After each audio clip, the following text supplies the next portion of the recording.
2023 का world cup, जिस world cup में इंडिया सेमीफाइनल्स तक अनडिफिटेड थी। ऐसा लग रहा था कि वो इस वर्ल्ड कप को वन हैंडली जीत जाएंगी। लेकिन तभी आता है 19 नवंबर, उस दिन जिस दिन ऑस्ट्रेलिया इंडिया के घर में घुस के वर्ल्ड कप ले जाती है।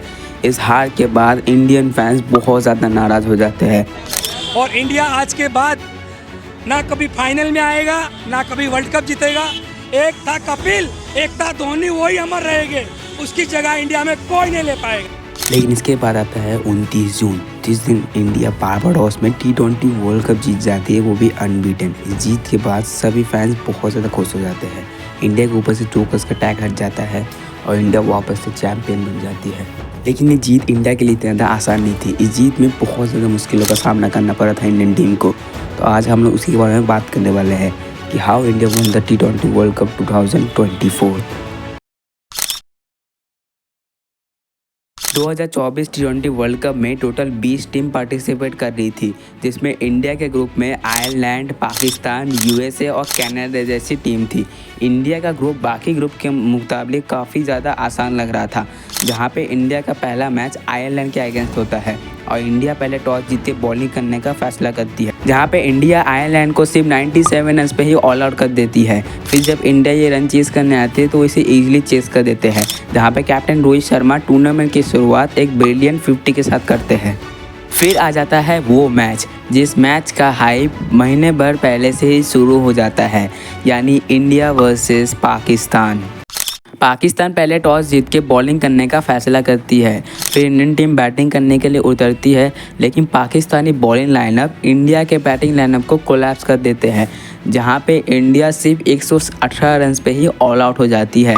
इंडिया की तरफ से सबसे ज़्यादा रन बनाने वाले बैट्समैन बनते हैं ऋषभ पंत, जिन्होंने इस मैच में 42 रन बनाए थे। फिर पाकिस्तान 119 रन चेस करने आती है, जहां पे पाकिस्तान की शुरुआत तो अच्छी रहती है, लेकिन तभी आते हैं world number 1 bowler Jasprit Bumrah, जो कि इस मैच का सबसे पहला विकेट लेते हैं और मोमेंटम इंडिया की तरफ शिफ्ट कर देते हैं। लेकिन तभी पाकिस्तानी बैट्समैन मोहम्मद रिजवान पार्टनरशिप बनाए जाते हैं, लेकिन तभी फिर से यहाँ पे बुमराह राइज करते हैं, वो मोहम्मद रिजवान को बोल्ड कर देते हैं। फिर हार्दिक पांड्या और हरसिमरत सिंह भी विकेट लेते हैं और ऐसे करते करते पाकिस्तान 20 ओवर्स के एंड में सिर्फ 113 रन पे ही सिमट जाती है और इंडिया इस मैच को जीत जाते हैं। फिर इंडिया का अगला मैच USA के अगेंस्ट था, जहां पे इंडिया पहले बॉलिंग करते हुए USA को सिर्फ 110 रन पे सिमट जाती है और फिर जब इंडिया रन चेस करने आती तो इसे ईजिली चेस कर देती है, जहां पे इस चेस में सबसे हाईएस्ट कंट्रीब्यूट था सूर्य कुमार यादव का, जो कि 50 रन बनाते हैं। इंडिया का अगला मैच जो कि कनाडा के अगेंस्ट होने वाला था, लेकिन बारिश की वजह से ये मैच नहीं हो पाता है और इंडिया सुपर 8 राउंड के लिए क्वालिफाई कर जाती है, जहां पे इंडिया के सुपर 8 के ग्रुप में थे बांग्लादेश, अफगानिस्तान और ऑस्ट्रेलिया। इंडिया का पहला सुपर 8 का मैच अफगानिस्तान के अगेंस्ट होने वाला था, जिसमें इंडिया ने पहले टॉस जीत के बैटिंग करने का फैसला किया, जहां पे सूर्य कुमार यादव के 53 और हार्दिक पांड्या के 32 रन के बदौलत इंडिया 20 ओवर्स के एंड में 196 रन मार देती है। फिर जब अफगानिस्तानी रन चेस करने आती है तो वो सिर्फ 134 रन पे ऑल आउट हो जाती है और इंडिया इस मैच को जीत जाते हैं।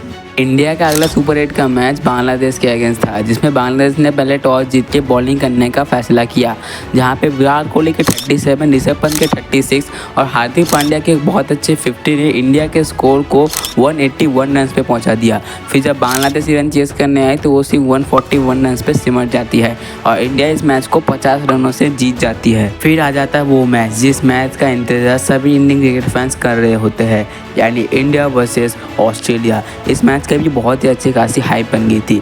मैच पे अगर आए तो मैच में ऑस्ट्रेलिया पहले टॉस जीत के बॉलिंग करने का फैसला करती है, जहाँ पे ऑस्ट्रेलिया विराट कोहली को बहुत जल्दी आउट कर लेते हैं और यहाँ से इस बारी को संभालता है कैप्टन रोहित शर्मा, जिन्होंने मिचेल स्टार्क के एक ही ओवर में 29 रन मार देते हैं, जहाँ पे वो ऑस्ट्रेलिया को वन साइडेड डोमिनेट करते हैं और उनके 92 रन की बदौलत और हार्दिक पांड्या के अच्छे रन की बदौलत इंडिया 205 रन का स्कोर करती है और 206 रन का ऑस्ट्रेलिया को टारगेट देती है।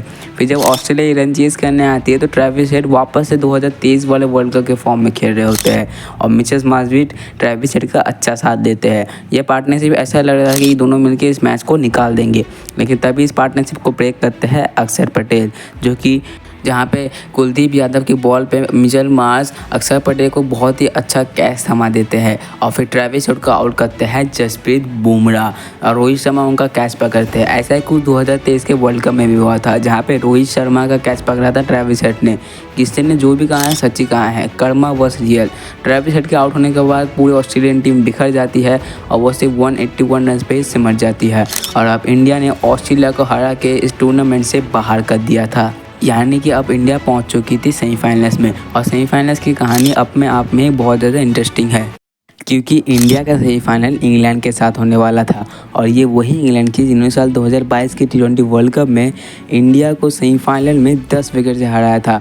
इसलिए यहाँ पे भी एक रिवेंज का मूड बन गया था इंडिया का, जहाँ पे इंग्लैंड पहले टॉस जीत के बॉलिंग करने का फैसला करती है और विराट कोहली फिर से छटपटाते हुए आउट हो जाते हैं और ऋषभ पंत भी 0 रन बना के आउट हो जाते हैं। यहाँ से इस बारी को संभालते हैं रोहित शर्मा और सूर्य कुमार यादव।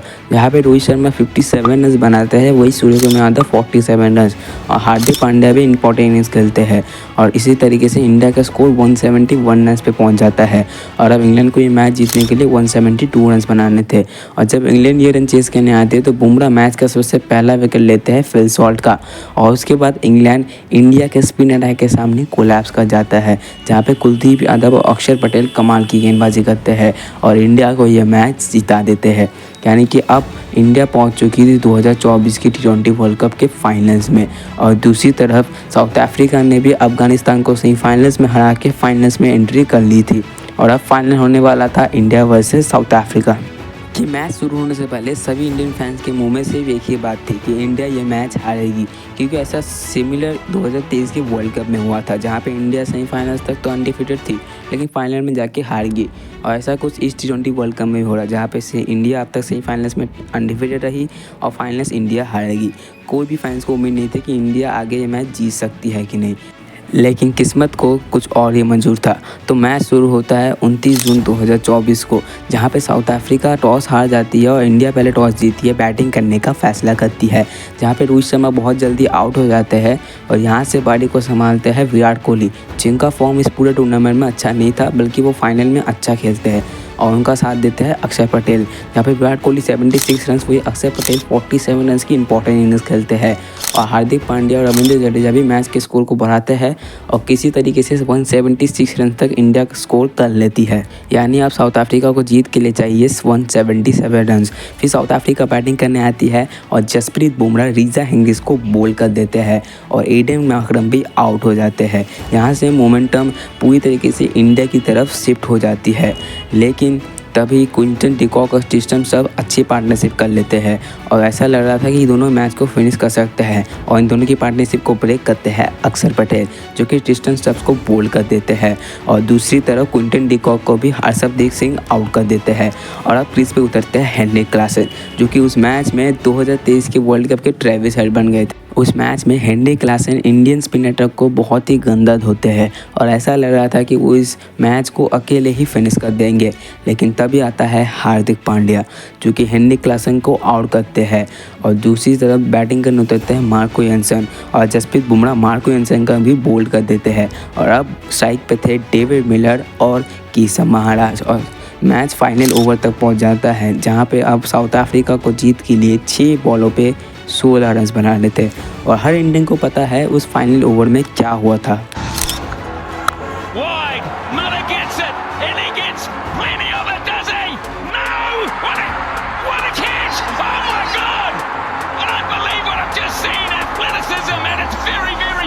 सूर्य कुमार यादव की उस आइकॉनिक कैच ने इंडिया को T20 वर्ल्ड कप जिता दिया।